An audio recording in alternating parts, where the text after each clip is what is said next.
ਦਸਮ ਗ੍ਰੰਥ ਤੇ ਧੰਨ ਸ਼੍ਰੀ ਗੁਰੂ ਗ੍ਰੰਥ ਸਾਹਿਬ ਦੋਨਾਂ ਦੀਆਂ ਬੀੜਾਂ ਇਕੱਠੀਆਂ ਸਨ ਤੇ ਉਹ ਜੋ ਦੋਨੋਂ ਜੁੜ ਗਈਆਂ ਸੀ। ਗੁਰੂ ਗ੍ਰੰਥ ਸਾਹਿਬ ਮਹਾਰਾਜ ਦੀਆਂ ਬੀੜਾਂ ਸੀ, ਜਿਹੜੀ ਬੀੜ ਆ ਉਹ ਸੰਦੂਖਾਂ ਵਿੱਚ ਬੰਦ ਸੀ ਜੀ। ਸੰਦੂਖ ਵਿੱਚੋਂ ਕੱਢੀ ਬੀੜ, ਉਹਦੇ ਦਰਸ਼ਨ ਕੀਤੇ। ਜਦੋਂ ਦਰਸ਼ਨ ਕੀਤੇ ਤਾਂ ਬੀੜ ਪੂਰੀ ਜੁੜੀ ਹੋਈ ਸੀ।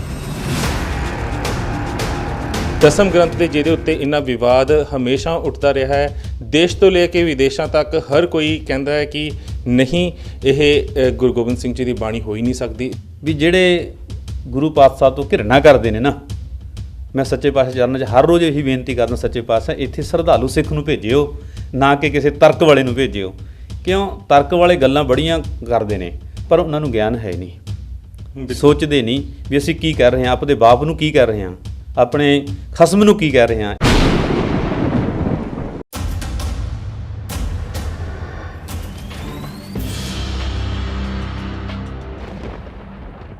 ਵਾਹਿਗੁਰੂ ਜੀ ਕਾ ਖਾਲਸਾ, ਵਾਹਿਗੁਰੂ ਜੀ ਕੀ ਫਤਿਹ। ਗੁਰਬਾਣੀ ਅਖੰਡ ਬਾਣੀ ਦੇਖ ਰਹੇ ਦੇਸ਼ ਵਿਦੇਸ਼ ਦੇ ਸਾਰੀਆਂ ਸੰਗਤਾਂ ਦਾ ਮੈਂ ਪ੍ਰੀਤ ਸਣੀ ਸਵਾਗਤ ਕਰਦਾ ਹਾਂ ਸਾਡੇ ਖਾਸ ਪ੍ਰੋਗਰਾਮ ਸਫਰੇ ਸਿੱਖੀਜ਼ਮ ਦੇ ਵਿੱਚ। ਜਿਵੇਂ ਕਿ ਤੁਸੀਂ ਜਾਣਦੇ ਹੋ, ਇਸ ਪ੍ਰੋਗਰਾਮ ਦੇ ਵਿੱਚ ਅਸੀਂ ਸਿੱਖੀ ਦੇ ਨਾਲ ਜੁੜੀਆਂ ਹੋਈਆਂ ਗੱਲਾਂ ਕਰਦੇ ਹਾਂ, ਸਾਡੇ ਸਿੱਖ ਇਤਿਹਾਸ ਨਾਲ ਜੁੜੀਆਂ ਹੋਈਆਂ ਗੱਲਾਂ ਕਰਦੇ ਹਾਂ। ਤੇ ਅੱਜ ਜਿਸ ਸਥਾਨ ਉੱਤੇ ਮੈਂ ਖੜਾ ਹਾਂ ਉਹ 6ਵੀਂ ਪਾਤਸ਼ਾਹੀ ਦੀ ਚਰਨ ਛੋਹ ਪ੍ਰਾਪਤ ਧਰਤੀ ਹੈ, ਗੁਰੂ ਹਰਗੋਬਿੰਦ ਸਾਹਿਬ ਦੀ। ਜੀ ਹਾਂ, ਇਹ ਉਹ ਹਵੇਲੀ ਹੈ ਜਿਸ ਦੇ ਵਿੱਚ ਕਦੀ ਸ਼੍ਰੀ ਗੁਰੂ ਹਰਗੋਬਿੰਦ ਸਾਹਿਬ ਆ ਕੇ ਰੁਕੇ ਸਨ। ਇਹ ਉਹ ਸਥਾਨ ਹੈ ਜਿਸ ਦੇ ਬਾਰੇ ਬਹੁਤ ਹੀ ਘੱਟ ਲੋਕਾਂ ਨੂੰ ਪਤਾ ਹੈ। ਅਮਲੋਹ ਤੋਂ ਕੁਝ ਦੂਰੀ ਤੇ 15-20 ਕਿਲੋਮੀਟਰ ਦੀ ਦੂਰੀ ਤੇ ਪਿੰਡ ਪੈਂਦਾ ਹੈ ਕਪੂਰਗੜ੍ਹ। ਕੁਝ ਸਮਾਂ ਪਹਿਲਾਂ ਅਗਰ ਗੱਲ ਕੀਤੀ ਜਾਵੇ ਤਾਂ ਇਸ ਪਿੰਡ ਦੇ ਵਿੱਚੋਂ 3 ਸੰਦੂਕ ਮਿਲੇ ਸਨ ਤੇ ਸੰਦੂਕ ਇਸੇ ਹਵੇਲੀ ਦੇ ਵਿੱਚੋਂ ਮਿਲੇ ਸਨ। ਆਓ ਤੁਹਾਨੂੰ ਹਵੇਲੀ ਦੇ ਵੀ ਦਰਸ਼ਨ ਕਰਵਾਉਣਾ ਤੇ ਨਾਲ ਤੁਹਾਨੂੰ ਇਸ ਦਾ ਇਤਿਹਾਸ ਵੀ ਦੱਸਣ ਦੀ ਜ਼ਰੂਰ ਕੋਸ਼ਿਸ਼ ਕਰਾਂਗਾ। ਇਹ ਉਹ ਹਵੇਲੀ ਹੈ ਜਿਸ ਦੇ ਵਿੱਚ ਸ਼੍ਰੀ ਗੁਰੂ ਹਰਗੋਬਿੰਦ ਸਾਹਿਬ ਕਦੇ ਆ ਕੇ ਰੁਕੇ ਸਨ। ਤੇ ਇਸ ਹਵੇਲੀ ਨੂੰ ਜਦੋਂ ਦੇਖਿਆ ਗਿਆ ਧਿਆਨ ਦੇ ਨਾਲ ਤੇ ਇਸ ਦੇ ਵਿੱਚ ਇੱਕ ਕਮਰੇ ਦੇ ਵਿੱਚ 3 ਸੰਦੂਕ ਪਏ ਹੋਏ ਸਨ। ਆਓ ਤੁਹਾਨੂੰ ਦਰਸ਼ਨ ਕਰਵਾਉਂਦੇ ਹਾਂ ਕਿ ਸੰਦੂਕ ਕਿੱਥੋਂ ਮਿਲੇ। ਇਹ ਉਹ ਕਮਰੇ ਨੇ ਜਿਨ੍ਹਾਂ ਦੇ ਵਿੱਚੋਂ ਸੰਦੂਕ ਬਰਾਮਦ ਹੋਏ। 3 ਸੰਦੂਕਾਂ ਦੇ ਵਿੱਚ ਕੁਝ ਹਥਿਆਰ ਸਨ ਤੇ ਇੱਕ ਧੰਨ ਸ਼੍ਰੀ ਗੁਰੂ ਗ੍ਰੰਥ ਸਾਹਿਬ ਜੀ ਦਾ ਸਰੂਪ ਸੀ ਤੇ ਇੱਕ ਦਸਮ ਗ੍ਰੰਥ ਦਾ ਸਰੂਪ ਸੀ। ਪਰ ਤਕਰੀਬਨ 300 ਸਾਲ ਤੋਂ ਉਹਨਾਂ ਦਾ ਪ੍ਰਕਾਸ਼ ਨਾ ਹੋਣ ਕਰਕੇ ਦੋਨੋਂ ਵਿਰਧ ਸਰੂਪ ਆਪਸ ਦੇ ਵਿੱਚ ਚਿਪਕੇ ਹੋਏ ਸਨ। ਸੰਨ 2000 ਦੇ ਵਿੱਚ ਇਹ ਸੰਦੂਕ ਇਸ ਕਮਰੇ ਦੇ ਵਿੱਚੋਂ ਮਿਲੇ ਸਨ। ਆਓ ਤੁਹਾਨੂੰ ਇਸ ਦੇ ਵੀ ਜ਼ਰੂਰ ਦਰਸ਼ਨ ਕਰਵਾਵਾਂਗਾ, ਕਿਉਂਕਿ ਅਸੀਂ ਆਪਣੀਆਂ ਪੁਰਾਤਨ ਧਰੋਹਰਾਂ ਜਿਹੜੀਆਂ ਸਾਨੂੰ ਸਾਂਭ ਕੇ ਰੱਖਣੀਆਂ ਚਾਹੀਦੀਆਂ ਨੇ। SGPC ਨੂੰ ਚਾਹੀਦਾ ਹੈ ਕਿ ਉਹ ਵੀ ਸਾਂਭ ਕੇ ਰੱਖੇ। ਸਾਂਭ ਸੰਭਾਲ ਉੱਦਾਂ ਨਹੀਂ ਹੁੰਦੀ। ਤੁਸੀਂ ਧਿਆਨ ਦੇ ਨਾਲ ਸਾਰੇ ਪਾਸੇ ਦੇਖ ਸਕਦੇ ਹੋ, ਇੱਧਰਲੇ ਪਾਸੇ ਅੱਗ ਜਲਾਉਣ ਵਾਸਤੇ ਵੀ ਜਗ੍ਹਾ ਰੱਖੀ ਹੋਈ ਹੈ। ਪੁਰਾਣੇ ਹਿਸਾਬ ਦੇ ਨਾਲ, ਪੁਰਾਤਨ ਤਰੀਕੇ ਦੇ ਨਾਲ ਉੱਤੇ ਛਤੀਰੀਆਂ ਪਈਆਂ ਹੋਈਆਂ ਨੇ। ਸਾਰੇ ਪਾਸੇ ਕੱਚੀ ਮਿੱਟੀ ਦੇ ਨਾਲ ਲਪਾਈ ਹੋਈ ਹੈ। ਇਹ ਉਹ ਸਾਡੀ ਪੁਰਾਤਨ ਧਰੋਹਰ ਹੈ ਜਿੱਥੇ ਸਾਡੀ 6ਵੀਂ ਪਾਤਸ਼ਾਹੀ ਨੇ ਆ ਕੇ ਆਪਣੇ ਚਰਨ ਪਾਏ, ਜਿੱਥੇ ਆ ਕੇ ਉਹਨਾਂ ਨੇ ਆਪਣੀ ਰਾਤ ਗੁਜ਼ਾਰੀ ਸੀ।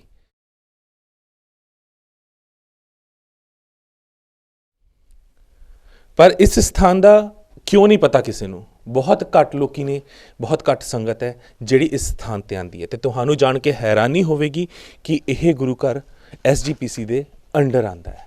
SGPC ਨੂੰ ਸੰਨ 2000 ਤੋਂ ਪਤਾ ਸੀ ਕਿ ਇਸ ਸਥਾਨ ਤੋਂ 3 ਸੰਦੂਕ ਬਰਾਮਦ ਹੋਏ ਨੇ ਤੇ 3 ਸੰਦੂਕਾਂ ਦੇ ਵਿੱਚ ਸ਼ਸਤਰ, ਜਿਹੜੇ ਗੁਰੂ ਸਾਹਿਬ ਦੇ ਪੁਰਾਣੇ ਸ਼ਸਤਰ ਸੀਗੇ, ਉਹ ਮਿਲੇ ਨੇ ਤੇ 2 ਵਿਰਧ ਸਰੂਪ ਮਿਲੇ ਨੇ ਜਿਹੜੇ ਕਿ ਪ੍ਰਕਾਸ਼ ਕਰਨ ਯੋਗ ਉਸ ਸਮੇਂ ਨਹੀਂ ਸਨ, ਕਿਉਂਕਿ ਦੋਨੋਂ ਚਿਪਕੇ ਹੋਏ ਸਨ। ਤੁਹਾਨੂੰ ਉਹਨਾਂ ਸਰੂਪਾਂ ਦੇ ਵੀ ਦਰਸ਼ਨ ਕਰਵਾਵਾਂਗੇ। ਖੈਰ, ਧੰਨ ਸ਼੍ਰੀ ਗੁਰੂ ਗ੍ਰੰਥ ਸਾਹਿਬ ਦੇ ਸਰੂਪ ਦੇ ਤਾਂ ਦਰਸ਼ਨ ਅੱਜ ਨਹੀਂ ਕਰਵਾਵਾਂਗੇ, ਕਿਉਂਕਿ ਆਲਰੇਡੀ ਤਾਂ ਗੁਰੂ ਗ੍ਰੰਥ ਸਾਹਿਬ ਜੀ ਦਾ ਪ੍ਰਕਾਸ਼ ਅੱਜ ਹੋਇਆ ਪਿਆ ਹੈ ਤੇ ਵਿਰਧ ਸਰੂਪ ਦਾ ਪ੍ਰਕਾਸ਼ ਨਹੀਂ ਹੋ ਸਕਦਾ, ਤੁਸੀਂ ਜਾਣਦੇ ਹੋ। ਪਰ ਦਸਮ ਗ੍ਰੰਥ ਦੇ ਤੁਹਾਨੂੰ ਜ਼ਰੂਰ ਅੱਜ ਦਰਸ਼ਨ ਕਰਵਾਵਾਂਗੇ। ਮੈਂ ਇਹੀ ਕਹਿਣਾ ਚਾਹਾਂਗਾ ਆਪਣੇ ਇਸ ਚੈਨਲ ਦੇ ਜ਼ਰੀਏ, ਜੇਕਰ ਤੁਹਾਡੇ ਵੀ ਨੇੜੇ ਤੇੜੇ ਤੁਹਾਡੇ ਪਰਿਵਾਰ ਦੇ ਵਿੱਚ ਜਾਂ ਤੁਹਾਡੇ ਪਿੰਡ ਦੇ ਵਿੱਚ ਕੋਈ ਇਤਿਹਾਸਿਕ ਧਰੋਹਰ ਹੈ ਤੇ ਤੁਸੀਂ ਜਾਣਦੇ ਹੋ ਜਾਂ ਤੁਹਾਨੂੰ ਪਤਾ ਹੈ ਕਿ ਉਸ ਦੇ ਬਾਰੇ ਲੋਕਾਂ ਨੂੰ ਨਹੀਂ ਪਤਾ ਜਾਂ ਲੋਕਾਂ ਨੇ ਉਸ ਦੇ ਦਰਸ਼ਨ ਨਹੀਂ ਕੀਤੇ ਜਾਂ ਸੰਗਤ ਨੇ ਉਸ ਦੇ ਦਰਸ਼ਨ ਨਹੀਂ ਕੀਤੇ, ਤੁਸੀਂ ਸਾਡੇ ਨਾਲ ਸੰਪਰਕ ਸਾਧ ਸਕਦੇ ਹੋ ਗੁਰਬਾਣੀ akhand-bani@gmail.com ਦੇ ਉੱਤੇ। ਤੁਸੀਂ ਸਾਨੂੰ ਕੰਟੈਕਟ ਕਰ ਸਕਦੇ ਹੋ, ਨਹੀਂ ਤਾਂ 9888184087 ਦੇ ਉੱਤੇ ਕਾਲ ਕਰਕੇ ਸਾਨੂੰ ਬੁਲਾ ਸਕਦੇ ਹੋ। ਜੇਕਰ ਉਹ ਇਤਿਹਾਸਿਕ ਧਰੋਹਰ ਵਾਕਈ ਹੀ ਸਿੱਖ ਕੌਮ ਦੇ ਨਾਲ ਮੇਲ ਖਾਂਦੀ ਹੋਈ, ਵਾਕਈ ਹੀ ਸਿੱਖ ਕੌਮ ਦਾ ਇਤਿਹਾਸ ਦਰਸਾਉਂਦੀ ਹੋਈ, ਤਾਂ ਅਸੀਂ ਆਪਣੀ ਟੀਮ ਦੇ ਨਾਲ ਜ਼ਰੂਰ ਤੁਹਾਡੇ ਕੋਲ ਆਵਾਂਗੇ। ਆਓ ਹੁਣ ਤੁਹਾਨੂੰ ਦਰਸ਼ਨ ਕਰਵਾਉਂਦੇ ਹਾਂ ਉਸ ਵਿਰਧ ਦਸਮ ਗ੍ਰੰਥ ਦੇ ਸਰੂਪ ਦੇ, ਜਿਸ ਨੂੰ ਲੈ ਕੇ ਕੌਮ ਦੇ ਵਿੱਚ ਬਹੁਤ ਪਾੜ ਪਏ ਹੋਏ ਨੇ। ਹਰ ਕੋਈ ਇਹੀ ਚੀਜ਼ ਕਹਿੰਦਾ ਹੈ ਕਿ ਦਸਮ ਗ੍ਰੰਥ ਜੋ ਹੈ ਉਹ ਗੁਰੂ ਸਾਹਿਬ ਦੀ, ਗੁਰੂ ਗੋਬਿੰਦ ਸਿੰਘ ਜੀ ਦੀ ਬਾਣੀ ਹੈ, ਉਹਨਾਂ ਦੇ ਹੱਥ ਨਾਲ ਲਿਖਿਆ ਹੋਇਆ ਹੈ, ਉਹਨਾਂ ਨੇ ਆਪ ਲਿਖਵਾਇਆ ਹੈ। ਹੁਣ ਕਈ ਇਹ ਕਹਿੰਦੇ ਨੇ ਕਿ ਨਹੀਂ ਜੀ, ਚਰਿੱਤਰ ਪੱਖਿਆਨ ਵਰਗੀਆਂ ਚੀਜ਼ਾਂ ਵਿੱਚ ਹੈਗੀਆਂ ਨੇ, ਗੁਰੂ ਗੋਬਿੰਦ ਸਿੰਘ ਜੀ ਅਜਿਹੀ ਬਾਣੀ ਲਿਖ ਹੀ ਨਹੀਂ ਸਕਦੇ, ਅਜਿਹੀਆਂ ਚੀਜ਼ਾਂ ਲਿਖ ਹੀ ਨਹੀਂ ਸਕਦੇ। ਉਹਨਾਂ ਸਾਰਿਆਂ ਨੂੰ ਜਿਹੜੇ ਇਸ ਚੀਜ਼ ਦੇ ਵਿਰੋਧ ਕਰਦੇ ਨੇ, ਬਹੁਤ ਵੱਡੇ ਵੱਡੇ ਬੁੱਧੀਜੀਵੀ ਨੇ, ਤੁਸੀਂ ਆਪ ਬਹੁਤ ਸਮਝਦਾਰ ਹੋ, ਬਹੁਤ ਜਾਣਿਆਂ ਨੂੰ ਤੁਸੀਂ ਮੇਰੇ ਨਾਲ ਵੀ ਸਟੇਜ ਸਾਂਝੀ ਕਰਦੇ ਹੋਏ ਦੇਖਿਆ ਹੋਏਗਾ, ਸ਼ੋਅਜ਼ ਦੇ ਵਿੱਚ ਦੇਖਿਆ ਹੋਏਗਾ, ਜੋ ਦਸਮ ਗ੍ਰੰਥ ਬਾਰੇ ਖੁੱਲ੍ਹ ਕੇ ਬੋਲਦੇ ਨੇ। ਪਰ ਮੈਂ ਉਹਨਾਂ ਨੂੰ ਕਹਿਣਾ ਚਾਹਾਂਗਾ, ਭਾਈ ਮਨੀ ਸਿੰਘ ਦੇ ਹੱਥ ਦਾ ਲਿਖਿਆ ਹੋਇਆ ਇਹ ਦਸਮ ਗ੍ਰੰਥ ਹੈ, ਭਾਈ ਮਨੀ ਸਿੰਘ ਦੇ। ਜੇਕਰ ਅਜੇ ਵੀ ਤੁਹਾਨੂੰ ਲੱਗਦਾ ਹੈ ਕਿ ਇਹ ਦਸਮ ਗ੍ਰੰਥ ਅਥੈਂਟਿਕ ਨਹੀਂ ਹੈ, ਤਾਂ ਮੈਂ ਕਿਰਪਾ ਕਰਕੇ ਹੱਥ ਬੰਨ੍ਹ ਕੇ ਤੁਹਾਨੂੰ ਕਹਾਂਗਾ ਕਿ ਪਲੀਜ਼ ਸਾਨੂੰ ਉਸ ਚੀਜ਼ ਦੇ ਤੱਥ ਤੁਸੀਂ ਜ਼ਰੂਰ ਦੇਣਾ ਕਿ ਆਖਿਰ ਇਹ ਅਥੈਂਟਿਕ ਕਿਉਂ ਨਹੀਂ ਹੈ। ਕਿਉਂਕਿ ਸਾਨੂੰ ਪਤਾ ਹੈ ਕਿ ਅਗਰ ਅਸੀਂ ਤੱਥ ਵੀ ਸਾਹਮਣੇ ਰੱਖ ਦਈਏ ਅਤੇ ਗ੍ਰੰਥ ਵੀ ਤੁਹਾਨੂੰ ਦਿਖਾ ਦਈਏ, ਉਸ ਤੋਂ ਬਾਅਦ ਵੀ ਐਕਸਕਿਊਜ਼ ਦੇਣ ਵਾਲਿਆਂ ਦੀ ਕਮੀ ਨਹੀਂ ਹੋਏਗੀ। ਉਸ ਤੋਂ ਬਾਅਦ ਵੀ ਕੋਈ ਨਾ ਕੋਈ ਅਜਿਹਾ ਰਾਹ ਲੱਭ ਲਿਆ ਜਾਂਦਾ ਹੈ ਜਿਸ ਤੋਂ ਬਾਅਦ ਕਿਹਾ ਜਾਂਦਾ ਹੈ ਕਿ ਨਹੀਂ ਜੀ, ਉਹ ਚੀਜ਼ ਸਹੀ ਸੀ ਅਤੇ ਇਹ ਚੀਜ਼ ਗਲਤ ਹੈ। ਮਤਲਬ ਅਸੀਂ ਕੀ ਕਹਿੰਦੇ ਹਾਂ ਕਿ ਕੌਮ ਦੀ ਆਉਣ ਵਾਲੀ ਜਿਹੜੀ ਪੀੜ੍ਹੀ ਹੈ, ਅਸੀਂ ਉਹਨਾਂ ਨੂੰ ਗਲਤ ਰਾਹਾਂ ਦੇ ਉੱਤੇ ਪਾ ਦਈਏ। ਅਤੇ ਮੈਂ ਇਹੀ ਚਾਹੁੰਦਾ ਕਿ ਅਸੀਂ ਆਪਣੀ ਕੌਮ ਨੂੰ ਇਕਜੁੱਟ ਕਰਕੇ ਇੱਕ ਸੇਧ ਦੇ ਸਕੀਏ, ਤਾਂ ਕਿ ਸਾਡੀਆਂ ਆਉਣ ਵਾਲੀਆਂ ਪਨੀਰੀਆਂ ਇਕਜੁੱਟ ਹੋ ਕੇ ਕੌਮ ਦੀ ਚੜ੍ਹਦੀ ਕਲਾ ਵਾਸਤੇ ਕੰਮ ਕਰ ਸਕਣ, ਕੌਮ ਦੀ ਚੜ੍ਹਦੀ ਕਲਾ ਸੋਚ ਸਕਣ। ਅਤੇ ਉਹ ਤਾਂ ਹੀ ਹੋਏਗਾ ਜੇ ਸਾਡੀ ਸਾਰੀ ਦੀ ਸਾਰੀ ਬੁੱਧੀਜੀਵੀ ਕਮਿਊਨਿਟੀ ਜਿਹੜੀ ਹੈ ਇੱਕ ਪਲੇਟਫਾਰਮ ਉੱਤੇ ਬੈਠ ਕੇ ਇਹਨਾਂ ਚੀਜ਼ਾਂ ਨੂੰ ਸੋਧਣ ਦੀ ਕੋਸ਼ਿਸ਼ ਕਰੂਗੀ, ਸੋਚੂਗੀ ਸੱਚਾਈ ਅਤੇ ਇਮਾਨਦਾਰੀ ਦੇ ਨਾਲ, ਨਾ ਕਿ ਇੱਕ ਦੂਜੇ ਉੱਤੇ ਛਿੱਟਾਕਸ਼ੀ ਕਰਕੇ। ਇਹ ਚੀਜ਼ਾਂ ਦਾ ਅੰਤ ਹੋਵੇਗਾ। ਆਓ ਹੁਣ ਤੁਹਾਨੂੰ ਦਰਸ਼ਨ ਕਰਵਾਉਂਦੇ ਹਾਂ ਦਸਮ ਗ੍ਰੰਥ ਦੇ ਉਸ ਸਰੂਪ ਦੇ ਜੋ 350 ਸਾਲ ਤੋਂ ਇੰਤਜ਼ਾਰ ਕਰ ਰਿਹਾ ਸੀਗਾ ਕਿ ਉਸ ਦਾ ਪ੍ਰਕਾਸ਼ ਹੋਵੇ, ਜਿਸ ਨੂੰ 3 ਸਾਲ ਦੀ ਕੜੀ ਮਿਹਨਤ ਤੋਂ ਬਾਅਦ ਇੱਕ ਸਿੰਘ ਨੇ ਰੋਜ਼ਾਨਾ ਧੁੱਪ ਲਵਾ ਕੇ ਉਸ ਦੇ ਅੰਗ ਸੁਕਾ ਕੇ 1 ਬਾਏ 1 ਇੱਕ ਅੰਗ ਉਸ ਦਾ ਖੋਲ੍ਹਣਾ ਸ਼ੁਰੂ ਕੀਤਾ। ਅਤੇ ਉਸ ਤੋਂ ਬਾਅਦ ਉਸ ਨੂੰ ਅੱਜ ਅਸੀਂ ਬਹੁਤ ਖੁਸ਼ੀ ਦੇ ਨਾਲ ਉਰੇ ਇਸ ਗੁਰੂ ਘਰ ਦੇ ਵਿੱਚ ਕਪੂਰਗੜ੍ਹ ਗੁਰਦੁਆਰੇ ਦੇ ਵਿੱਚ ਪ੍ਰਕਾਸ਼ ਕਰਦੇ ਹਾਂ। ਆਓ ਤੁਹਾਨੂੰ ਸਾਰਿਆਂ ਨੂੰ ਚਾਹਾਂਗੇ ਕਿ ਉਹ ਉਸ ਦੇ ਦਰਸ਼ਨ ਕਰਵਾਈਏ। ਅਤੇ ਜਿਹੜੀ ਸੰਗਤ ਆਬਜੈਕਸ਼ਨ ਕਰਦੀ ਹੈ, ਜਿਹੜਾ ਦੇ ਦਿਮਾਗ ਦੇ ਵਿੱਚ ਇਹ ਆਉਂਦੇ ਕਿ ਦਸਮ ਗ੍ਰੰਥ ਓਥੈਂਟਿਕ ਨਹੀਂ ਨੇ ਜਾਂ ਗੁਰੂ ਸਾਹਿਬ ਦੀ ਬਾਣੀ ਨਹੀਂ ਹੈ, ਉਹਨਾਂ ਨੂੰ ਵੀ, ਸਾਰੀਆਂ ਸੰਗਤਾਂ ਨੂੰ ਮੈਂ ਕਹਿਣਾ ਚਾਹਾਂਗਾ ਕਿ ਇੱਕ ਵਾਰ ਜ਼ਰੂਰ ਕੋਸ਼ਿਸ਼ ਕਰਿਓ ਇਸ ਗੁਰੂ ਘਰ ਦੇ ਵਿੱਚ ਆਉਣ ਦੀ, ਅਤੇ ਆ ਕੇ ਆਪ ਦਰਸ਼ਨ ਕਰਕੇ ਜ਼ਰੂਰ ਜਾਣਾ।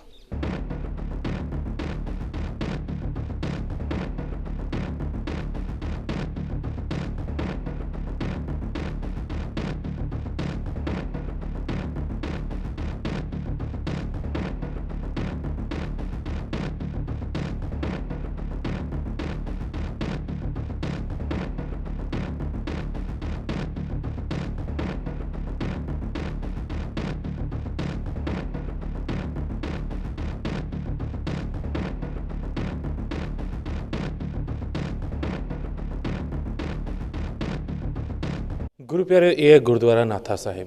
ਤੁਹਾਨੂੰ ਪਹਿਲਾਂ ਦਰਸ਼ਨ ਕਰਵਾਏ ਬਾਹਰ ਪੁਰਾਤਨ ਹਵੇਲੀ ਦੇ, ਜਿੱਥੇ 6ਵੀਂ ਪਾਤਸ਼ਾਹੀ ਨੇ ਆਪਣੇ ਚਰਨ ਪਾਏ ਸਨ। ਇਹ ਗੁਰਦੁਆਰਾ ਨਾਥਾ ਸਾਹਿਬ ਜਿੱਥੇ ਪੁਰਾਤਨ ਉਹ ਹਥਿਆਰ, ਉਹ 3 ਸੰਦੂਕ ਪਏ ਹੋਏ ਨੇ, ਅਤੇ ਇੱਥੇ ਦੀ ਸਾਰੀ ਸਾਂਭ ਸੰਭਾਲ ਕਰ ਰਹੇ ਨੇ ਗ੍ਰੰਥੀ ਬਲਜੀਤ ਸਿੰਘ ਜੀ। ਆਓ ਉਹਨਾਂ ਨਾਲ ਵੀ ਗੱਲਬਾਤ ਕਰਦੇ ਹਾਂ ਅਤੇ ਜਾਣਦੇ ਹਾਂ ਕਿ ਆਖਿਰ ਇੱਥੇ ਦਾ ਹੋਰ ਇਤਿਹਾਸ ਕੀ ਹੈ, ਅਤੇ ਜਿਹੜੇ ਪੁਰਾਤਨ ਸ਼ਸਤਰ ਨੇ ਤੁਹਾਨੂੰ ਉਹਨਾਂ ਦੇ ਵੀ ਦਰਸ਼ਨ ਕਰਵਾਉਂਦੇ ਹਾਂ। ਇਹ ਨੇ ਪੁਰਾਤਨ ਉਹ ਸ਼ਸਤਰ ਜਿਹਨਾਂ ਦੇ ਬਾਰੇ ਤੁਹਾਨੂੰ ਦੱਸਿਆ ਸੀ, ਅਤੇ ਇਹ ਉਹ ਪੁਰਾਤਨ ਸੰਦੂਕ ਨੇ ਜਿਨ੍ਹਾਂ ਦੇ ਵਿੱਚ ਸ਼ਸਤਰ ਪਏ ਹੋਏ ਸਨ, ਅਤੇ ਦਸਮ ਗ੍ਰੰਥ ਅਤੇ ਧੰਨ ਸ਼੍ਰੀ ਗੁਰੂ ਗ੍ਰੰਥ ਸਾਹਿਬ ਜੀ ਦੇ ਸਰੂਪ ਪਏ ਹੋਏ ਸਨ। ਇਹ ਉਸੇ ਪੁਰਾਤਨ ਹਵੇਲੀ ਦੇ ਵਿੱਚ ਸਨ। ਉੱਥੋਂ ਇੱਧਰ ਇਹਨਾਂ ਨੂੰ ਸ਼ਿਫਟ ਕਰ ਦਿੱਤਾ ਗਿਆ ਕਿਉਂਕਿ ਇਹ ਇਮਾਰਤ ਨਵੀਂ ਉਸਾਰੀ ਗਈ ਹੈ। ਤੁਸੀਂ ਵੇਖ ਸਕਦੇ ਹੋ ਪੁਰਾਣੇ ਤਰੀਕੇ ਦੇ ਨਾਲ ਹਰ ਚੀਜ਼ ਉੱਦਾਂ ਹੀ ਹੈ ਜਿੱਦਾਂ ਪੁਰਾਣੇ ਪਿੰਡਾਂ ਦੇ ਵਿੱਚ ਅਸੀਂ ਦੇਖਦੇ ਹਾਂ। ਇਤਿਹਾਸਕ ਜਿਹੜੀਆਂ ਸਾਡੀਆਂ ਧਰੋਹਰਾਂ ਨੇ ਅੱਜ ਵੀ ਕੁਛ ਜਿਉਂਦੀਆਂ ਨੇ, ਉਹਨਾਂ ਦੇ ਵਿੱਚ ਵੀ ਸਾਨੂੰ ਅਜਿਹੀਆਂ ਨਿਸ਼ਾਨੀਆਂ ਮਿਲ ਜਾਂਦੀਆਂ ਨੇ। ਇਹ ਸਾਰੇ ਉਹ ਇਤਿਹਾਸਿਕ ਸਾਡੇ ਸ਼ਸਤਰ ਨੇ, ਲਿਖਿਆ ਹੋਇਆ ਉੱਤੇ ਧੰਨ ਸ਼੍ਰੀ ਗੁਰੂ ਗੋਬਿੰਦ ਸਿੰਘ ਜੀ ਦੀ ਸਿਮਰਨਾ, ਠੀਕ ਹੈ ਜੀ, ਢਾਲ ਪਈ ਹੋਈ ਹੈ ਧੰਨ ਸ਼੍ਰੀ ਗੁਰੂ ਗੋਬਿੰਦ ਸਿੰਘ ਜੀ ਦੀ। ਅਤੇ ਇਹਦੇ ਬਾਰੇ ਹੋਰ ਜਾਣਕਾਰੀ ਲੈਂਦੇ ਹਾਂ।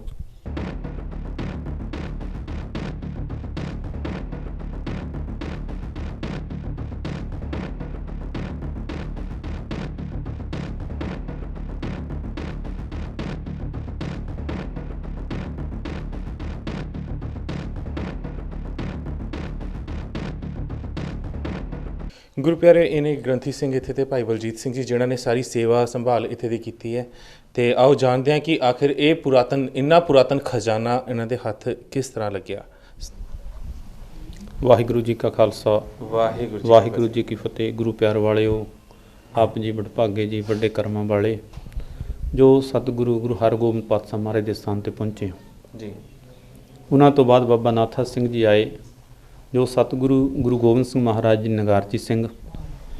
ਜਦੋਂ ਮੇਰੇ ਪਾਤਸ਼ਾਹ ਜੀ ਦਮਦਮਾ ਸਾਹਿਬ ਤੋਂ ਨੰਦੇੜ ਨੂੰ ਜਾਣ ਲੱਗੇ ਨੇ, ਉਸ ਵਕਤ ਆਪਣੇ ਨਗਾਰਚੀ ਸਿੰਘ ਬਾਬਾ ਨਾਥਾ ਸਿੰਘ ਜੀ ਨੂੰ ਇਹ ਅਮੋਲਕ ਖਜ਼ਾਨਾ ਬਖਸ਼ਿਸ਼ ਕੀਤਾ, ਜੋ ਆਪ ਜੀ ਦਰਸ਼ਨ ਕਰਦੇ ਹੋ ਸ਼ਸਤਰਾਂ ਦੇ। ਕੰਗਾ ਗੁਰੂ ਪਾਤਸ਼ਾਹ ਜੀ ਦਾ, ਤੇਗਾ ਗੁਰੂ ਮਹਾਰਾਜ ਜੀ ਦਾ ਜੀ। ਇਹ ਤੇ ਸੈਨ ਉਕਰੇ ਨੇ ਸਨੇਹੀ ਅੱਖਰਾਂ ਦੇ ਵਿੱਚ ਤੇਗ ਇਹ ਤੇ ਲਿਖਿਆ ਮਿਲਦਾ ਜੈ ਤੇਗੰ। ਦੋ ਸਫਾ ਜੰਗ ਰਲਮੀਆਂ ਧਾਤਾਂ ਦੇ, ਦੋ ਪੱਥੇ ਤੀਰਾਂ ਜਿਨ੍ਹਾਂ ਵਿੱਚ 64 ਤੀਰ ਨੇ ਜੀ, ਵੱਖੋ ਵੱਖਰੇ ਤੀਰ ਨੇ, ਕੋਈ ਕਿਸੇ ਨਾਲ ਮੇਲ ਨਹੀਂ ਖਾਂਦਾ। ਤੋੜੇਦਾਰ ਬੰਦੂਕ ਗੁਰੂ ਪਾਤਸ਼ਾਹ ਦਾ ਸੰਜੋਗ,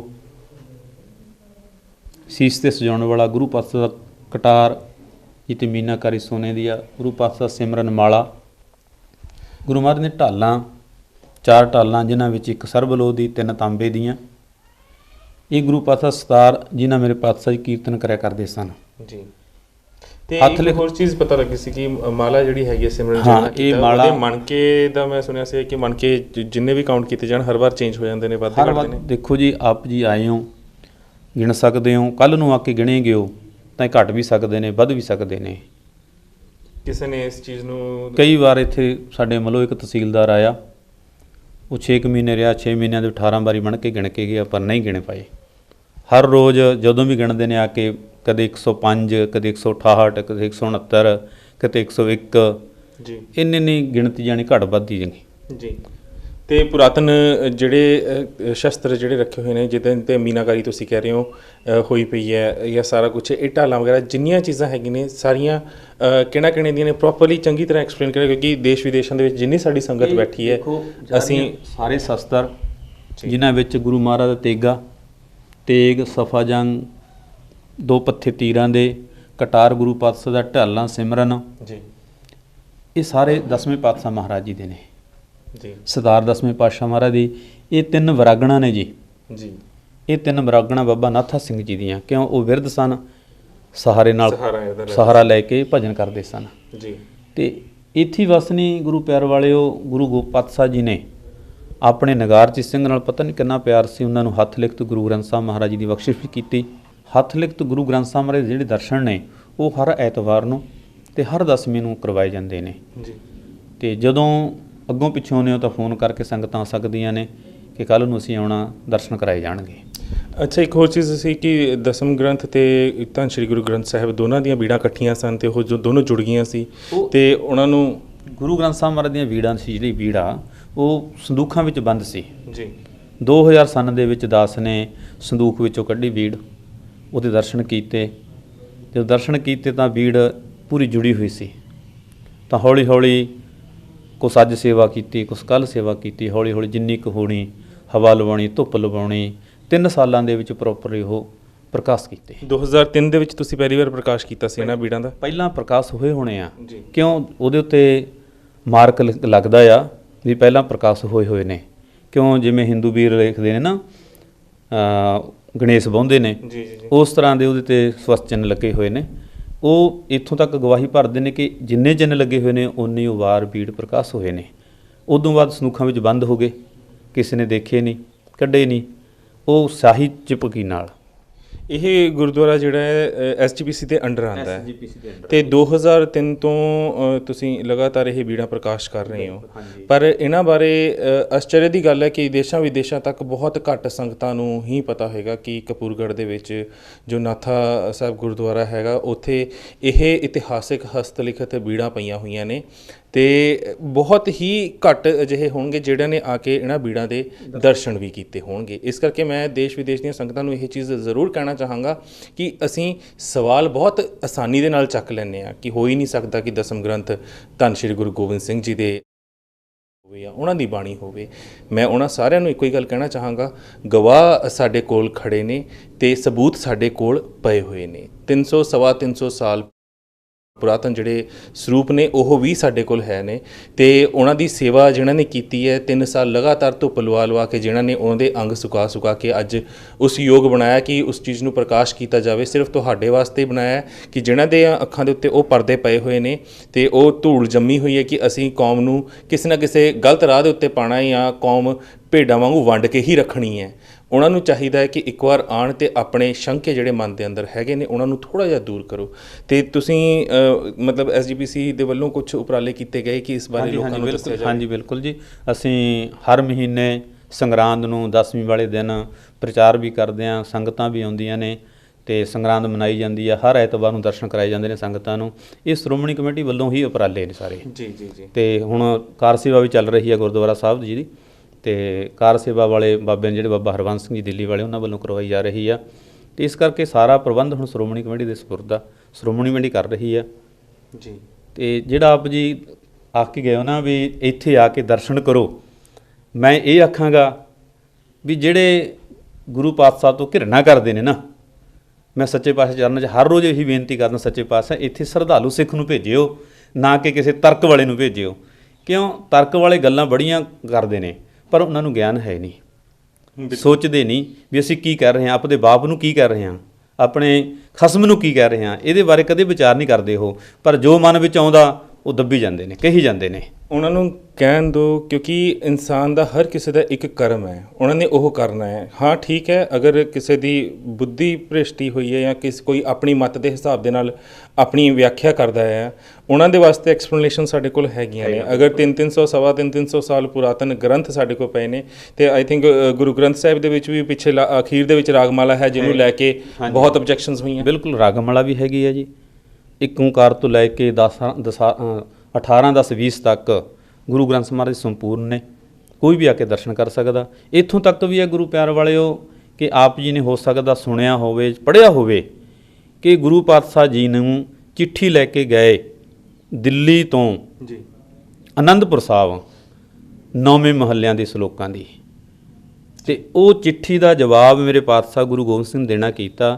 ਜਿਹੜੀਆਂ ਪੁਰਾਤਨ ਬੀੜਾਂ ਦੇ ਵਿੱਚ ਸਾਨੂੰ ਮਿਲਦਾ, ਮਹੱਲਾ 10ਵਾਂ ਬਲ ਹੋਊਆ ਬੰਧਨ ਛੁੱਟੇ ਸਭ ਕਿਛ ਹੋਤ ਉਪਾਓ, ਉਹ ਵੀ ਬੀੜ ਦੇ ਵਿੱਚ ਲਿਖਿਆ ਮਿਲਦਾ ਆਪ ਜੀ ਨੂੰ। ਤਾਂ ਮਹੱਲਾ 10ਵਾਂ ਆਪ ਜੀ ਦਰਸ਼ਨ ਕਰ ਸਕਦੇ ਹੋ। ਅੱਜ ਪ੍ਰਕਾਸ਼ ਨਹੀਂ ਹੈਗੇ, ਮਾਫ ਕਰਨਾ। ਜੀ ਜੀ ਜੀ, ਮੈਂ ਸੰਗਤਾਂ ਨੂੰ ਪਹਿਲਾਂ ਹੀ ਦੱਸ ਚੁੱਕਿਆ ਕਿ ਅੱਜ ਧੰਨ ਸ਼੍ਰੀ ਗੁਰੂ ਗ੍ਰੰਥ ਸਾਹਿਬ ਜੀ ਦੇ ਦਰਸ਼ਨ ਤਾਂ ਨਹੀਂ ਕਰਵਾ ਸਕਦੇ, ਪਰ ਹਾਂ ਦਸਮ ਗ੍ਰੰਥ ਦੇ ਜਿਹਦੇ ਉੱਤੇ ਇੰਨਾ ਵਿਵਾਦ ਹਮੇਸ਼ਾ ਉੱਠਦਾ ਰਿਹਾ ਹੈ, ਦੇਸ਼ ਤੋਂ ਲੈ ਕੇ ਵਿਦੇਸ਼ਾਂ ਤੱਕ ਹਰ ਕੋਈ ਕਹਿੰਦਾ ਹੈ ਕਿ ਨਹੀਂ, ਇਹ ਗੁਰੂ ਗੋਬਿੰਦ ਸਿੰਘ ਜੀ ਦੀ ਬਾਣੀ ਹੋ ਹੀ ਨਹੀਂ ਸਕਦੀ, ਇਸ ਤਰੀਕੇ ਦੇ ਨਾਲ ਨਹੀਂ ਲਿਖਿਆ ਜਾ ਸਕਦਾ, ਕਿਉਂਕਿ ਬਚਿੱਤਰ ਨਾਟਕ ਹੋ ਗਿਆ, ਤੀਆ ਚਰਿੱਤਰ ਹੋ ਗਿਆ, ਇਹਨਾਂ ਚੀਜ਼ਾਂ ਨੂੰ ਲੈ ਕੇ ਹਮੇਸ਼ਾ ਸ਼ੰਕੇ ਰਹੇ ਨੇ ਦਿਮਾਗ 'ਚ। ਰੱਖੋ ਸ਼ੰਕੇ, ਅਸੀਂ ਇਹ ਨਹੀਂ ਕਹਿੰਦੇ ਨਾ ਰੱਖੋ, ਪਰ ਹਾਂ ਅਗਰ ਤੁਹਾਨੂੰ ਅਥੈਂਟੀਕੇਸ਼ਨ ਉਸ ਦੀ ਮਿਲਦੀ ਹੈ, ਅਗਰ ਤੁਹਾਨੂੰ ਇੱਕ ਜ਼ਰੀਆ ਦਿੱਤਾ ਜਾਂਦਾ ਹੈ ਆਪਣੇ ਸ਼ੰਕਿਆਂ ਨੂੰ ਦੂਰ ਕਰਨ ਦਾ, ਤੇ ਉਹ ਵੀ ਦੂਰ ਕਰਨੇ ਬਣਦੇ ਨੇ।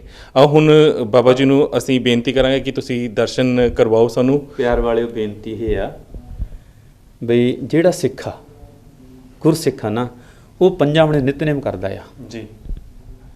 ਹੋ ਸਕਦਾ ਉਹ ਵੀ ਸਿੱਖ ਨਿਤਨੇਮ ਕਰਦੇ ਹੁਣ ਜਿਹੜੇ ਦੂਸ਼ਣਬਾਜ਼ੀ ਕਰਦੇ ਨੇ। ਨਿਤਨੇਮ ਤਿੰਨ ਬਾਣੀਆਂ ਦਸਮ ਗ੍ਰੰਥ ਦੇ ਵਿੱਚੋਂ ਹੀ ਨੇ, ਉਹਦੇ ਵਿੱਚ ਵੀ ਹਰ ਰੋਜ਼ ਉਹ ਨਿਤਨੇਮ ਕਰਦੇ ਨੇ। ਮੈਂ ਉਹਨਾਂ ਨੂੰ ਇਹ ਪੁੱਛਣਾ ਚਾਹੁੰਦਾ ਕਿ ਤੁਸੀਂ ਹਰ ਰੋਜ਼ ਤ੍ਰਿਆ ਚਰਿੱਤਰ ਨਹੀਂ ਪੜ੍ਹਦੇ? ਜਿਹੜਾ ਸਿੱਖ ਨਿਤਨੇਮ ਕਰਦਾ ਆ ਉਹ ਹਰ ਰੋਜ਼ ਹੀ ਤ੍ਰਿਆ ਚਰਿੱਤਰ ਪੜ੍ਹਦਾ ਆ। ਕਿਉਂ? ਕਿਉਂਕਿ ਗੁਰੂ ਪਿਆਰੀ ਸਾਧ ਸੰਗਤ ਜੀ, ਜਪਜੀ ਸਾਹਿਬ ਤੋਂ ਬਾਅਦ ਜਾਪ ਸਾਹਿਬ, ਜਾਪ ਸਾਹਿਬ ਤੋਂ ਬਾਅਦ ਸਵਈਏ, ਸਵਈਏ ਤੋਂ ਬਾਅਦ ਚਰਿੱਤਰ ਪੜ੍ਹ ਰਿਹਾ ਸਿੱਖ। ਉਹ ਕਿਹੜਾ ਚਰਿੱਤਰ ਆ? ਚੌਪਈ ਜੀ। ਚੌਪਈ 405ਵਾਂ ਚਰਿੱਤਰ ਗੁਰੂ ਗੋਬਿੰਦ ਸਿੰਘ ਮਹਾਰਾਜ ਜੀ ਦਾ, ਜਿਹੜਾ ਹਰ ਸਿੱਖ ਪੜ੍ਹਦਾ ਆ। ਬਾਅਦ ਵਿੱਚ ਆਨੰਦ ਪਿਆ ਮੇਰੀ ਮਾਏ ਸਤਿਗੁਰੂ ਮੈਂ, ਫਿਰ ਕਿਤੇ ਜਾ ਕੇ ਸਤਿਗੁਰੂ ਪੈਂਦਾ ਜਦੋਂ ਅਸੀਂ ਤ੍ਰਿਆ ਚਰਿੱਤਰ ਨੂੰ ਪੜ੍ਹ ਕੇ ਸਮਾਪਤੀ ਕਰਦੇ ਹਾਂ।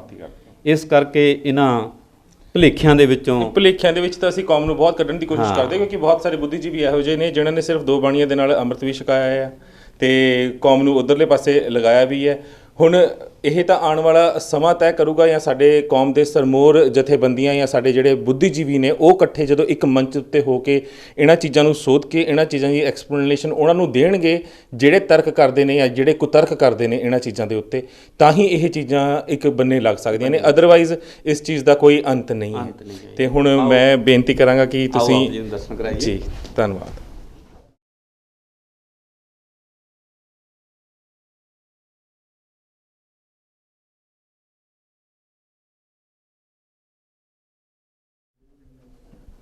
ਦੇਸ਼ ਵਿਦੇਸ਼ ਦੀਆਂ ਸੰਗਤਾਂ ਨੂੰ ਮੈਂ ਦੱਸਣਾ ਚਾਹਾਂਗਾ, ਦਸਮ ਗ੍ਰੰਥ ਜਿਸ ਨੂੰ ਲੈ ਕੇ ਹਮੇਸ਼ਾ ਹੀ ਸ਼ੰਕੇ ਰਹੇ ਨੇ, ਦਸਮ ਗ੍ਰੰਥ ਦਾ 350 ਸਾਲ ਪੁਰਾਤਨ ਹਸਤ ਲਿਖਤ ਸਰੂਪ ਜਿਹੜਾ ਕਿ ਲੜੀਵਾਰ ਲਿਖਿਆ ਗਿਆ ਹੈ, ਉਹ ਸਰੂਪ ਦੇ ਤੁਹਾਨੂੰ ਦਰਸ਼ਨ ਕਰਵਾਉਣ ਲੱਗੇ ਹਾਂ। ਅਤੇ ਉਮੀਦ ਕਰਦੇ ਹਾਂ ਕਿ ਇਹਦੇ ਦਰਸ਼ਨ ਕਰਕੇ ਤਾਂ ਐਟਲੀਸਟ ਜਿਹਨਾਂ ਦੇ ਦਿਮਾਗ ਦੇ ਵਿੱਚ ਇਹ ਕੁਐਸਚਨ ਮਾਰਕ ਹੈ ਕਿ ਇਹ ਚੀਜ਼ ਗਲਤ ਹੈ ਜਾਂ ਝੂਠੀ ਹੋ ਸਕਦੀ ਹੈ ਜਾਂ ਬਾਅਦ ਦੇ ਵਿੱਚ ਜਥੇਬੰਦੀਆਂ ਵੱਲੋਂ ਮਿਲਾਵਟਾਂ ਕੀਤੀਆਂ ਗਈਆਂ ਨੇ, ਉਹਨਾਂ ਨੂੰ ਇਹ ਇੱਕ ਪ੍ਰਤੱਖ ਪ੍ਰਮਾਣ ਅਸੀਂ ਦੇਣ ਦੀ ਅੱਜ ਕੋਸ਼ਿਸ਼ ਕਰ ਰਹੇ ਹਾਂ ਕਿ ਇਹ ਕੋਈ ਮਿਲਾਵਟ ਨਹੀਂ ਹੈ, ਕੁਝ ਗਲਤ ਨਹੀਂ ਹੈ। ਜੋ ਸਵਾਲ ਤੁਹਾਡੇ ਜ਼ਿਹਨ ਦੇ ਵਿੱਚ ਨੇ ਉਹ ਕੁਝ ਮੈਂ ਬਾਬਾ ਜੀ ਤੋਂ ਪੁੱਛਾਂਗਾ ਵੀ ਅਤੇ ਇਹ ਐਕਸਪਲੇਨ ਵੀ ਜ਼ਰੂਰ ਕਰਨਗੇ।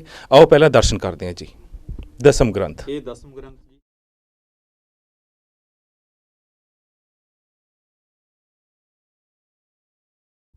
ਇਹ ਦਸਮ ਗ੍ਰੰਥ ਜੀ ਜਿਹੜੇ ਜਾਪ ਸਾਹਿਬ ਤੋਂ ਆਰੰਭ ਹੁੰਦੇ ਨੇ, ਆਪ ਜੀ ਦਰਸ਼ਨ ਕਰ ਰਹੇ ਹੋ। ਬੜਭਾਗੇ ਜੀਵੋਂ ਵੱਡੇ ਕਰਮਾਂ ਵਾਲਿਓ, ਸਤਿਗੁਰੂ ਕਿਰਪਾ ਕਰਨ, ਆਪ ਦੀ ਯਾਤਰਾ ਸਫਲਿਆਂ ਕਰਨਾ। ਇਹ ਸਤਿਗੁਰੂ ਗੁਰੂ ਗੋਬਿੰਦ ਸਿੰਘ ਮਹਾਰਾਜ ਦਾ ਅਸਲ ਸਰੂਪ ਜਿਹੜਾ ਦਸਮ ਗ੍ਰੰਥ ਦੇ ਉੱਪਰ ਚਿੱਤਰਿਆ ਹੋਇਆ ਹੈ। ਸੁਣਨ ਵਿੱਚ ਇੱਥੋਂ ਤੱਕ ਗਿਆ ਤਾਂ ਗੁਰੂ ਪਿਆਰੇ ਵਾਲਿਓ ਕਿ ਇੱਕ ਆਪ ਜੀ ਇੱਥੇ ਕਪੂਰਗੜ੍ਹ ਦਰਸ਼ਨ ਕਰੋਗੇ, ਇੱਕ ਸੱਚਖੰਡ ਸ੍ਰੀ ਹਜ਼ੂਰ ਸਾਹਿਬ ਜਾ ਕੇ ਦਰਸ਼ਨ ਕਰੋਗੇ। ਦੋ ਜਗ੍ਹਾ ਤੇ ਆਪ ਦਰਸ਼ਨ ਕਰ ਸਕਦੇ ਹੋ ਜੀ। ਉੱਥੇ ਜਿਹੜਾ ਸਰੂਪ ਵਿਰਾਜਮਾਨ ਹੋਵੇ ਦਸਮ ਗ੍ਰੰਥ, ਹਾਂਜੀ ਸੇਮ ਜੀ।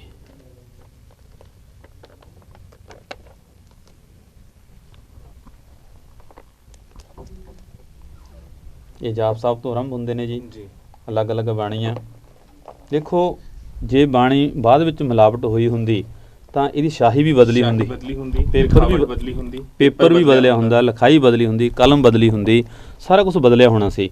ਪਰ ਇੱਥੇ ਗੁਰੂ ਪਿਆਰੇ ਵਾਲੇ ਇੱਕੋ ਹੀ ਕਲਮ ਆ, ਇੱਕੋ ਹੀ ਸ਼ਾਹੀ ਆ, ਇੱਕੋ ਹੀ ਲਿਖਾਰੀ ਲੱਗਦਾ ਹੈ। ਤੇ ਇਸ ਦੇ ਵਿੱਚ ਇੱਕ ਜਿਹੜੇ ਦਸਮ ਗ੍ਰੰਥ ਦੇ ਉੱਤੇ ਹਮੇਸ਼ਾ ਇੱਕ ਚੀਜ਼ ਕਹੀ ਜਾਂਦੀ ਨੇ ਕਿ ਆਥੈਂਟਿਕ ਉਹੀ ਹੈ ਕਿ ਇੱਕ ਚਰਿੱਤਰ ਇਹਦੇ ਵਿੱਚ ਅਧੂਰਾ ਛੱਡਿਆ ਗਿਆ ਸੀ ਜੀ। ਅਧੂਰਾ ਨਹੀਂ, ਪੂਰਾ ਹੀ ਛੱਡਿਆ ਹੋਇਆ ਜੀ। ਉਹ ਪੂਰਾ ਹੀ ਛੱਡਿਆ ਹੋਇਆ, ਅਧੂਰਾ ਨਹੀਂ। ਦਰਸ਼ਨ ਕਰਵਾਓ ਤਾਂ ਕਿ ਆਥੈਂਟਿਕਲੀ ਜਿਹੜੀਆਂ ਚੀਜ਼ਾਂ ਹੈਗੀਆਂ ਨੇ, ਕਿਉਂਕਿ ਸੰਗਤਾਂ ਜਿਹੜੇ ਜਾਣਦੇ ਨੇ ਉਹਨਾਂ ਨੂੰ ਉਹ ਚੀਜ਼ ਪਤਾ ਹੁੰਦੀ ਹੈ ਕਿ ਕਿੱਥੇ ਚਰਿੱਤਰ ਪੂਰਾ ਸੀ ਤੇ ਕਿੱਥੇ ਅਧੂਰਾ ਸੀ। ਅਧੂਰਾ ਨਹੀਂ ਛੱਡਿਆ ਗਿਆ ਜੀ, ਉਹ 325ਵਾਂ ਚਰਿੱਤਰ ਹੈ ਜੀ, ਪੂਰੇ ਦਾ ਪੂਰਾ ਛੱਡਿਆ ਹੋਇਆ।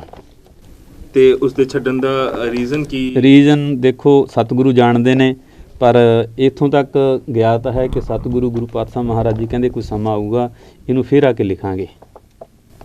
ਮਤਲਬ ਜਿਹੜੇ ਕਿਆਸ ਕੁਝ ਕਥਾਵਾਚਕਾਂ ਵੱਲੋਂ ਲਗਾਏ ਜਾਂਦੇ ਨੇ ਕਿ ਗੁਰੂ ਸਾਹਿਬ ਮੁੜ ਜਨਮ ਲੈਣਗੇ ਤੇ ਕਲਗੀਧਰ ਅਵਤਾਰ ਚਰਿੱਤਰ ਪੂਰਾ ਕਰਨਗੇ ਜੀ। ਵਾਹਿਗੁਰੂ ਜੀ ਦਾ ਖਾਲਸਾ, ਵਾਹਿਗੁਰੂ ਜੀ ਕੀ ਫਤਿਹ। ਇਹ ਚਰਿੱਤਰ 325ਵਾਂ ਚਰਿੱਤਰ ਹੈ ਜੀ, ਜਿਹੜਾ ਪੂਰੇ ਦਾ ਪੂਰਾ ਲਿਖਿਆ ਹੋਇਆ। ਇਹਦੇ ਅੰਕ ਨੇ ਜਿਹੜੇ ਉਹ ਵਿੱਚ ਜੋੜੇ ਹੋਏ ਨੇ, ਸ਼ਬਦ ਨਹੀਂ ਜੋੜੇ ਜੀ।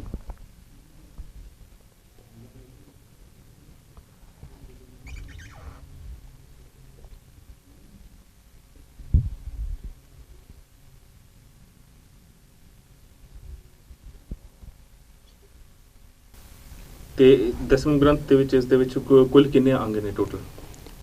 ਇਸ ਦੇ ਕੁੱਲ ਅੰਗ ਨੇ ਜੀ 705। ਤੇ ਕੁਝ ਅੰਗ ਦਿਖਾਈ ਦੇ ਰਹੇ ਨੇ ਖੰਡਿਤ ਵੀ ਨੇ ਤੇ ਉਹਨਾਂ ਨੂੰ ਦੁਬਾਰਾ ਤੋਂ ਕੰਪਲੀਟ ਕੀਤਾ ਗਿਆ ਹੈ। ਇਹ ਤੁਸੀਂ ਨਹੀਂ, ਇਹ ਪਹਿਲਾਂ ਤੋਂ ਹੈ ਜੀ, ਪਹਿਲਾਂ ਤੋਂ ਹੀ ਨੇ? ਹਾਂਜੀ ਠੀਕ ਹੈ ਜੀ। 305 4 5 703 ਜੀ। 703 ਜੀ, ਹਾਂਜੀ 703 ਜੀ। 703 ਹਾਂਜੀ। ਪ੍ਰਾਤਨ ਪੂਰਾ ਸਰੂਪ ਹੈ ਜੀ।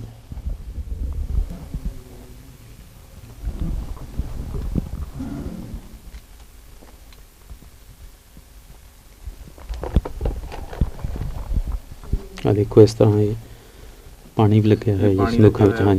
ਹਾਂਜੀ। ਤੇ ਚਰਿਤ੍ਰੋਪਖਿਆਨ ਕਿੰਨਵੇਂ ਅੰਗ ਤੋਂ ਸ਼ੁਰੂ ਹੁੰਦਾ ਹੈ, ਜਿਸ ਦੇ ਉੱਤੇ ਇੰਨਾ ਵਿਵਾਦ ਰਹਿੰਦਾ, ਵਾਦ ਵਿਵਾਦ ਹਮੇਸ਼ਾ ਹੋਇਆ ਕਿ ਉਹ ਗੁਰੂ ਸਾਹਿਬ ਦੀ ਬਾਣੀ ਹੋ ਹੀ ਨਹੀਂ ਸਕਦੀ? ਵਾਹਿਗੁਰੂ ਮੁੜ ਕੇ ਨਾ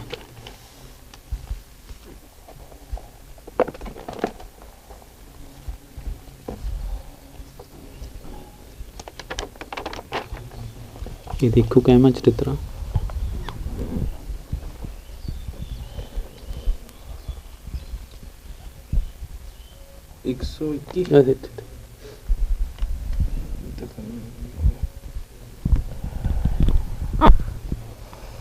141 141 ਚਰਿੱਤਰ ਨੇ ਹੋਰ ਤਾਂ ਨਹੀਂ ਚਰਿੱਤਰ ਜੀ ਚਰਿੱਤਰ 66 ਜੀ ਕਿਆ ਬਾਤ ਹਾਂਜੀ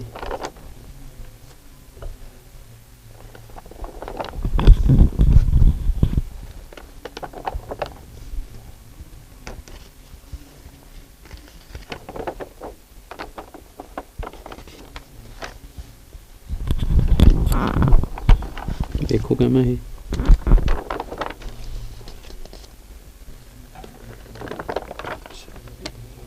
नहीं पीछे ਕਿੰਨਾ ਚਰਿੱਤਰ ਉਹ ये देख वो तो 325वां चरित्र जो दर्शन करने हैं ਇਤਨਾ ਨਹੀਂ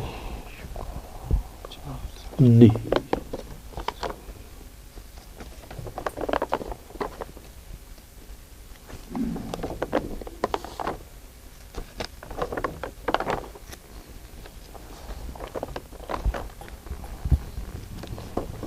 ਛਿਆਲੀ ਜਿਹਦਾ ਬਚਿੱਤਰ ਨਾਟਕ ये है क्या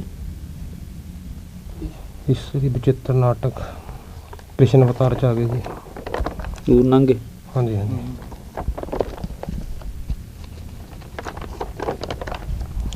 ਕੁੰਡਲੀ ਛੰਦ ਤਖਤ ਛੰਦ ਰਾਜ ਛੰਦ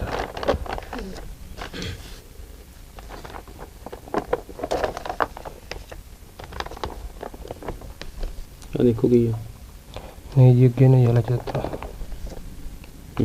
यार चल गया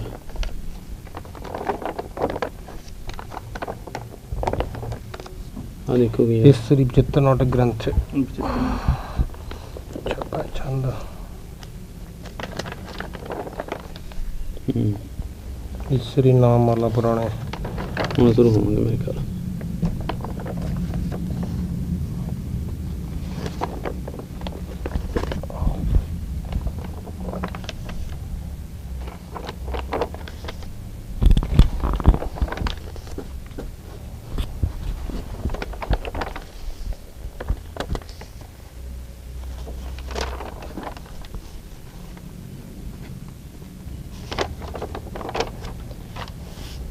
वाहिगुरु वाहिगुरु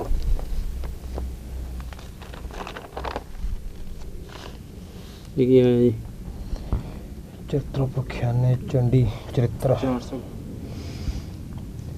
ਇਹ ਆ ਗਿਆ ਜੀ चंडी चरित्र क्या 48 ਜੀ 48 चरित्र क्या 48 फिर पीछे जी ਹਾਂਜੀ ਪਿੱਛੇ ਜਾਓ ਜੀ ਚਰਿੱਤਰ ਸ਼ੁਰੂ ਹੋ ਗਿਆ हाँ सर ਆ ਲਓ ਜੀ ये देखो क्या लिखा ਅਕਸਰੀ ਖਿਆਨੇ ਚਿੱਤਰ ਲਿਖੇ ਤੇ ਪਾਤਸ਼ਾਹੀ ਦਸਵੇਂ ਤੂੰ ਹੀ ਖੜਗਕਾਰ ਤੂੰ ਹੀ ਬਾੜਵਾਰੀ ਤੂੰ ਹੀ ये ਦਰਬਾਰ चंडी चरित्र आ गई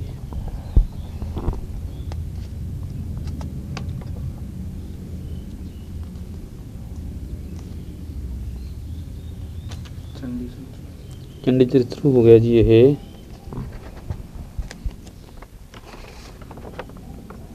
384 अंक तो 384 ਅੰਕ ਦੇ ਚੰਡੀ ਚਰਿੱਤਰ हाँ जी ਠੀਕ ਹੈ ਜੀ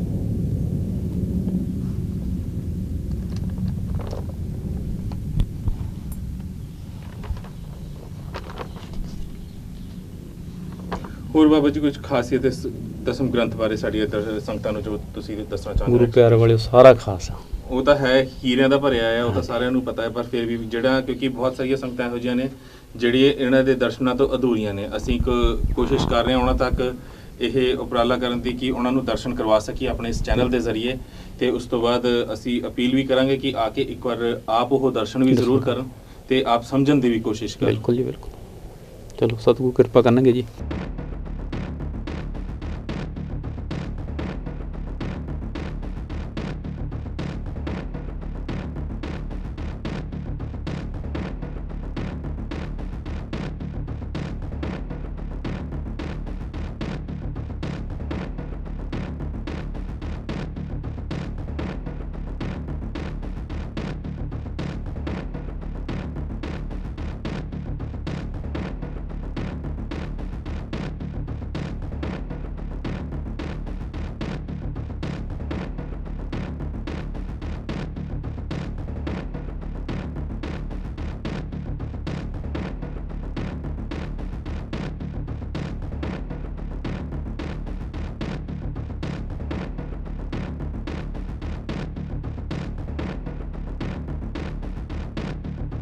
ਸੋ ਗੁਰੂ ਪਿਆਰੇ, ਆਪ ਸਭ ਨੇ ਦਰਸ਼ਨ ਕੀਤੇ ਸ਼੍ਰੀ ਦਸਮ ਗ੍ਰੰਥ ਦੇ, ਜਿਸ ਦੇ ਉੱਤੇ ਬਹੁਤ ਸਾਰੇ ਸ਼ੰਕੇ ਹਮੇਸ਼ਾ ਚੁੱਕੇ ਗਏ ਨੇ, ਬਹੁਤ ਸਾਰੀਆਂ ਜਥੇਬੰਦੀਆਂ ਵੱਲੋਂ ਵੀ ਚੁੱਕੇ ਗਏ ਨੇ। ਬਹੁਤ ਸਾਰੇ ਵੀਰ ਨੇ ਜਿਹੜੇ ਮੰਨਦੇ ਹੀ ਨਹੀਂ ਕਿ ਇਹ ਗੁਰੂ ਗੋਬਿੰਦ ਸਿੰਘ ਜੀ ਦੇ ਆਪਣੀ ਬਾਣੀ ਹੈ। ਅਤੇ ਉਹਨਾਂ ਸਾਰਿਆਂ ਨੂੰ ਇੱਕ ਸਵਾਲ ਮੈਂ ਜ਼ਰੂਰ ਪੁੱਛਣਾ ਚਾਹਾਂਗਾ ਕਿ ਅਗਰ ਸਾਡੇ ਕੋਲ 350 350 ਸਾਲ ਪੁਰਾਣੇ ਹੱਥ ਦੇ ਲਿਖੇ ਹੋਏ ਲੜੀਵਾਰ ਸਰੂਪ ਪਏ ਨੇ, ਜਿਨ੍ਹਾਂ ਦੇ ਵਿੱਚ ਮਿਲਾਵਟ ਕਰਨ ਦਾ ਕਿਸੇ ਪਾਸਿਓਂ ਕੋਈ ਸਾਨੂੰ ਰੀਜ਼ਨ ਨਜ਼ਰ ਹੀ ਨਹੀਂ ਆਉਂਦਾ, ਅਤੇ ਅਗਰ ਫਿਰ ਵੀ ਅਗਰ ਤੁਹਾਡੇ ਦੇ ਜ਼ਿਹਨ ਦੇ ਵਿੱਚ ਇਹ ਸਵਾਲ ਅੱਜ ਵੀ ਉੱਠ ਰਹੇ ਨੇ ਕਿ ਨਹੀਂ ਦਸਮ ਗ੍ਰੰਥ ਦੇ ਵਿੱਚ ਮਿਲਾਵਟ ਹੋਈ ਹੈ, ਤਾਂ ਮੈਂ ਉਹਨਾਂ ਸਾਰਿਆਂ ਨੂੰ, ਦੇਸ਼ ਵਿਦੇਸ਼ ਦੇ ਸਾਰੇ ਦਰਸ਼ਕਾਂ ਨੂੰ, ਸਾਰੇ ਸੰਗਤਾਂ ਨੂੰ, ਸਾਰੇ ਉਹਨਾਂ ਬੁੱਧੀਜੀਵੀਆਂ ਨੂੰ ਜਿਹੜੇ ਸ਼ੰਕੇ ਪ੍ਰਗਟ ਕਰਦੇ ਨੇ ਜਾਂ ਪੈਦਾ ਕਰਦੇ ਨੇ ਜਾਂ ਕਹਿੰਦੇ ਨੇ ਕਿ ਹਾਂ ਕਿਤੇ ਨਾ ਕਿਤੇ ਮਿਲਾਵਟ ਹੈਗੀ ਹੈ, ਉਹਨਾਂ ਨੂੰ ਕਹਿਣਾ ਚਾਹਾਂਗਾ ਕਿ ਪਲੀਜ਼ ਇੱਕ ਵਾਰ ਆ ਕੇ ਕਿਰਪਾ ਕਰਕੇ ਇਹਨਾਂ ਗ੍ਰੰਥਾਂ ਦੇ ਦਰਸ਼ਨ ਜ਼ਰੂਰ ਕਰਨ ਅਤੇ ਉਸ ਤੋਂ ਬਾਅਦ ਦੱਸਣ ਕਿ ਮਿਲਾਵਟ ਕਿੱਥੋਂ ਹੋਈ ਹੈ, ਕਿਸ ਤਰ੍ਹਾਂ ਹੋਈ ਹੈ ਅਤੇ ਕਿਸ ਨੇ ਕੀਤੀ ਹੈ। ਉਮੀਦ ਕਰਦੇ ਹਾਂ ਕਿ ਸਫਰੇ ਸਿੱਖੀਜ਼ਮ ਦਾ ਇਹ ਸਫ਼ਰ ਤੁਹਾਨੂੰ ਚੰਗਾ ਲੱਗਿਆ ਹੋਵੇਗਾ। ਅਗਲੇ ਐਪੀਸੋਡ ਦੇ ਵਿੱਚ ਤੁਹਾਨੂੰ ਕਿਸੇ ਹੋਰ ਸਫ਼ਰ 'ਤੇ ਲੈ ਕੇ ਜਾਵਾਂਗੇ, ਪਰ ਹਾਂ ਵਾਅਦਾ ਕਰਦੇ ਹਾਂ ਸਫ਼ਰ ਸਿੱਖੀ ਦੇ ਨਾਲ ਹੀ ਜੁੜਿਆ ਹੋਇਆ ਹੋਵੇਗਾ। ਕੀਪ ਵਾਚਿੰਗ ਗੁਰਬਾਣੀ ਅਖੰਡ ਬਾਣੀ। ਵਾਹਿਗੁਰੂ ਜੀ ਕਾ ਖਾਲਸਾ, ਵਾਹਿਗੁਰੂ ਜੀ ਕੀ ਫਤਿਹ।